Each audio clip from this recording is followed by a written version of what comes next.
Chinatown-International District, the CID, is one of Seattle's last remaining cultural gems. And holds so much more than what meets the eye. Diverse businesses and members who deeply care about and help create the neighborhood's unique past, present, and future. The CID's rich legacy bursts with potential and continues to fight to exist as a healthy community with cultural dignity. We welcome you to look through a different mirror: community building and resilience in Seattle's Chinatown-International District.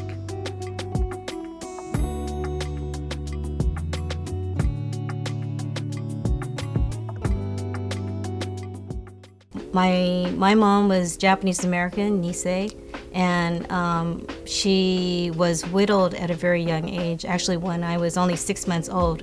My father was actually from Taiwan, but he was educated in Kyoto, Japan, and then later in the United States. So most of my upbringing has been surrounded by Japanese and Japanese American culture. I actually started our business 26 years ago on Capitol Hill, but 15 years ago we were invited by the Murakami family to establish another branch of our business here. Kobo means studio, and our idea, John and I, when we first started this business 26 years ago, we had lived in New York, we lived in Japan for 5 years. John was working as an architect there. And we came back to Seattle, and we wanted to share, I guess, some of the art and culture. When you're in Japan, you go to like various pottery towns, and you see the ceramics. Then you get educated about what's involved in making some of the pieces, and suddenly the level of appreciation for the skill and the tradition of some of these Japanese arts and crafts. We primarily focus on a lot of functional work. So things that people can incorporate in their everyday lives. A lot of the craftsmen have been practicing their work in their studios for decades, generations, hundreds of years in some cases. And we were so taken by that and wanted to share that with people in the United States, that an object is made by somebody, and with that comes decades or generations of knowledge. You know, the store played an important role in basically to a lot of different people, yeah, but providing a lot of things for everyday use. Yeah. So from pots and pans and regular dishware to thread and notions for sewing, festival wear for the annual obon and the bonodori. I thought it was important to sort of save the history that was here. That was kind of primary in my mind. Right away, we would set aside things that, we can use that to kind of tell the story of the space. And we couldn't just totally blitz everything here. There were cabinets here, and so as long as we could reuse those cabinets, that was part of the history of the store. What was interesting as we got involved, a lot of people in the community kind of stepped forward to help us out. We couldn't have done what we did without their help. So I kind of felt the community wanted something to happen here. I think the sisters who had been around the Eagle store had left some good karma vibrations. Mm-hmm.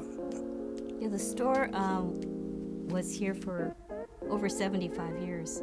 Yeah. And when it closed, it was a sad moment for the community. I think there are a lot of people who brought their children here, and they came with their parents. They have a lot of fond memories of the old Hilo store. I think it's interesting for a lot of school kids to know that a Japanese immigrant family built this building, and in the beginning they actually lived in the building. So there's some bedrooms upstairs, there was a living room, a kitchen. They even had a Japanese-style bath, the ofuro, in the boiler room. Practically speaking, we didn't have enough money to do a complete build-out, so we used what was already here. So the cabinetry that you see in the space today is what they've been using since 1957, and in some cases we have some cabinetry even predating that. I think it was interesting that when we first came to Higo Variety Store that there was a lot of belongings of the family in the warehouse. And so we all had to go through that. And by doing so, we kind of learned about who they were, including their descendants who now own this building. They also learned about their cousins. And there are 4 siblings, and each of them very, very different. Basically, when the war happened and all the Japanese were interned, then this neighborhood, Japantown, was devastated. It was a thriving place with, I don't know how many people were here. I think it was 8,000 Japanese living here, working here, had businesses here, running hotels, sweet shops, cafes, bookstores. I mean, it would be, if you can imagine, San Francisco, Japantown, how busy all that is. That was happening here. That bustling neighborhood was a result of a continued influx of immigrants coming to Seattle from Japan, which we've tried to showcase in the alley here, which has now been renamed Neomachi Alley. And there's a fence that has a kind of wood slats on it. There's a kind of curve, and on those wood slats is embossed into the wood dates with numbers below. Might say 1950, then it'll say maybe 1,600. That's how many Japanese came to Seattle in 1950 as immigrants. But once the internment happened, and then all the people were forced to leave their businesses and their homes, and they were gone for 3 years, the Murakami family actually had this space boarded up. And the famous story is that they took, only what they could take, a couple of suitcases and a crowbar. So they took a crowbar because they needed it. They knew they needed it to come back to Seattle, that they would have to remove all the boards. So, the Murakamis came back, but a lot of families didn't come back. So Japantown never resumed to what it was before. It was, it's kind of a sad phase of our history. But there's so many stories like that, I think, throughout the International District and Japantown. And I think it's important for all of us to try to seek those stories as much as we can, and basically keep telling those stories, because if you don't keep telling the stories, then those stories are going to be lost. So we're trying to tell the greater Seattle that this is a very special neighborhood. Yes, a lot of people know about the CID and other parts of the International District, but Japantown doesn't have many of the businesses. It's not as active as it was before, so we have to keep telling people and sharing that history about Japantown. The neighborhood when we first got here in 2004 was in decline, and Jan Johnson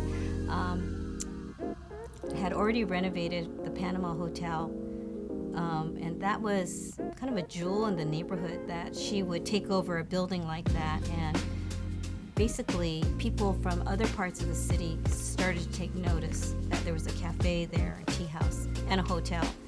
The Wing Luke had not moved into their new facilities yet, so they were still in the garage.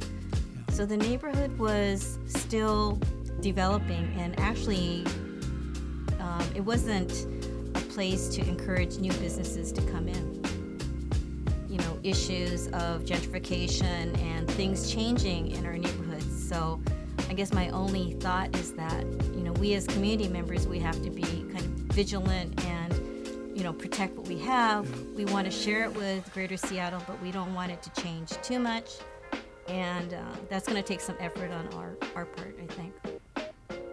Yeah, I think the community has to get together, the CID, Little Saigon, Chinatown, Japantown, and think about the vision for the future in our community, because things happen and policies are made, and I think we have to be a little bit more proactive about how we want things to go down.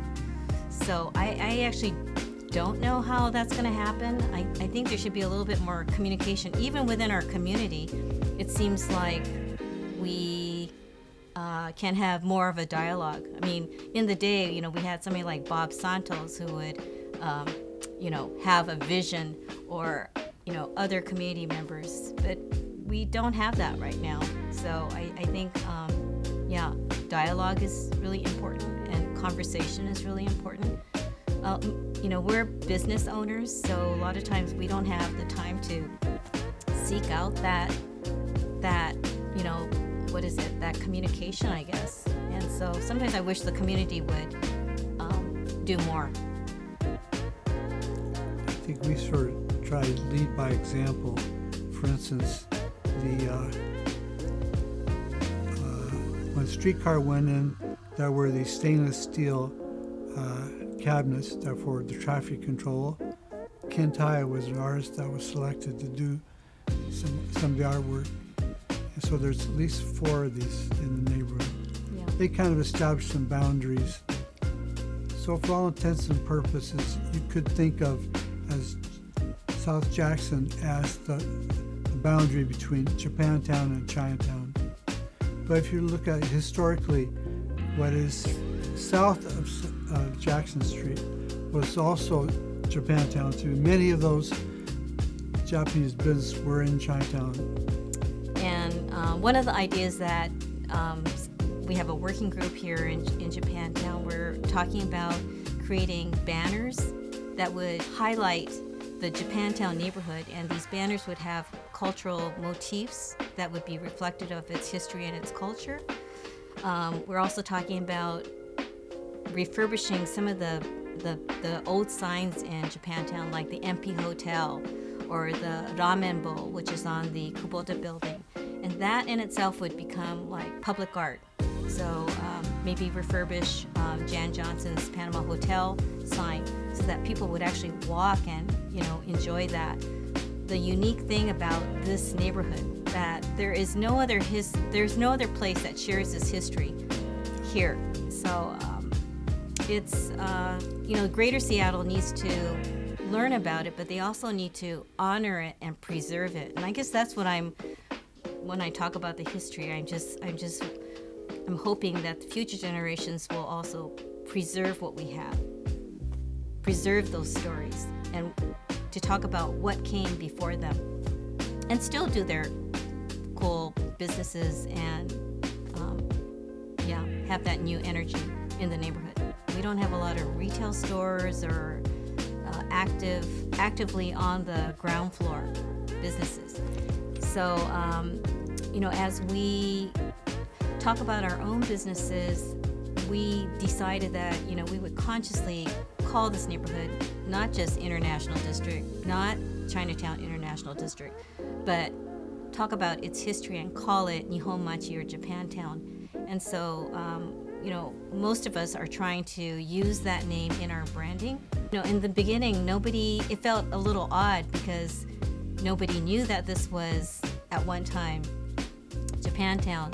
So 10 years out, it's feeling a lot more comfortable, and people are now asking us questions about Japantown, the history, internment. I think the wing look also has a lot to do with it. When they refer to different parts of the neighborhood, they refer to them, by the people who occupy them and, its identity. So it's really a combination. I believe the city now is also recognizing that this is Japantown, and so it's on the official maps. This neighborhood, and not just Nihon Machi, but all of the CID, Little Saigon, Chinatown, are very special places to explore and to kind of take care of. Where I feel like we're all stewards, all of us.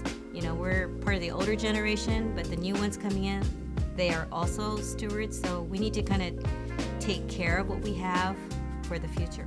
Yes. So I have faith. I have faith that